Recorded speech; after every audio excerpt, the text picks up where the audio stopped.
Hello, welcome to this week's weekly mailing, and I'd like to talk a bit about Speech Day and then about something I'd love your help with, and then some news of some courageous events that have taken place and are taking place. So Speech Day is coming up next week, and for those of you who aren't familiar with the format, I just thought I'd run down a little bit about what you can expect next weekend, and I really hope as many of you as possible are able to join us on the day. So we start with our Leavers service in the chapel, which is primarily aimed at our upper sixth Leavers.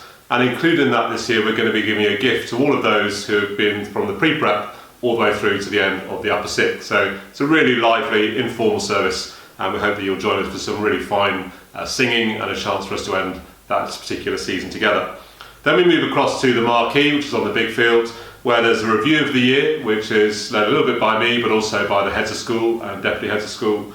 Then we'll have some inspiring thoughts from Mrs. Taylor. Mrs. Taylor is our warden and CEO of the Dean Close Foundation. And she has a lifetime of experience in schools, but also most recently as a business leader and CEO of a multi-million-pound and complex organisation going through real change. So excited to hear all the things that Mrs. Taylor has to share with the school on that occasion. And then there'll be some prizes, and those who are receiving prizes will be receiving their notifications today. It's always one of those things that not everybody gets a prize. I have to say, I never got a prize all the way at school, and I'm okay. So it's a chance for us to celebrate success through some individuals, and hopefully that's a shared experience for us.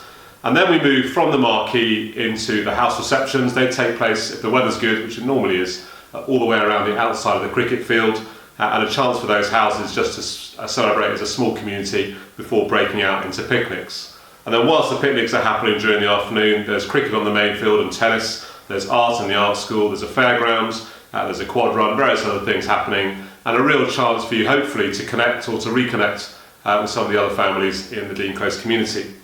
And then in the evening we have our upper sixth ball.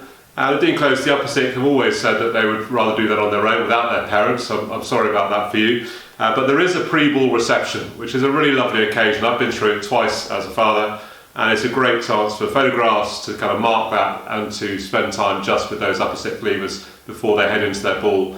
And it might be a good chance for you to gather in town as families with other parents and maybe have a bite to eat or a drink together somewhere.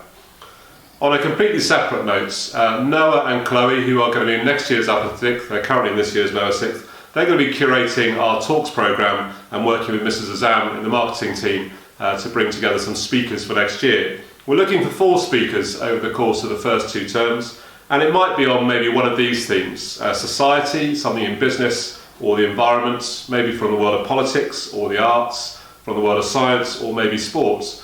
And if you know of anybody that you've heard speak who you recommend to us, or maybe that you know, we'd love to hear from you. And maybe if you're particularly involved in one of those industries and there's something which you feel you could share, it would be great to hear from you. Maybe just email me at school, dcshead@deanclose.org.uk, and then I can connect you with Mrs. Azam and with Noah and Chloe, and we'll start working on that programme for next year.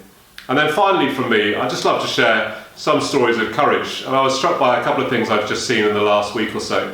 So I went up to the equestrian show, where I'm not a rider in any way, shape or form, but to see young people striding out on their really quite large horses and setting off over jumps at high speed is an incredibly brave thing. And it was a joy for me to see riders like Maddie and Rose competing so brilliantly and very successfully as well.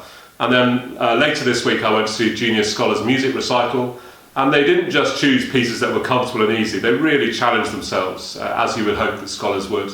And to stand in front of an audience of your peers and of parents and members of staff like me is a scary thing to do, and just don't underestimate the courage involved there.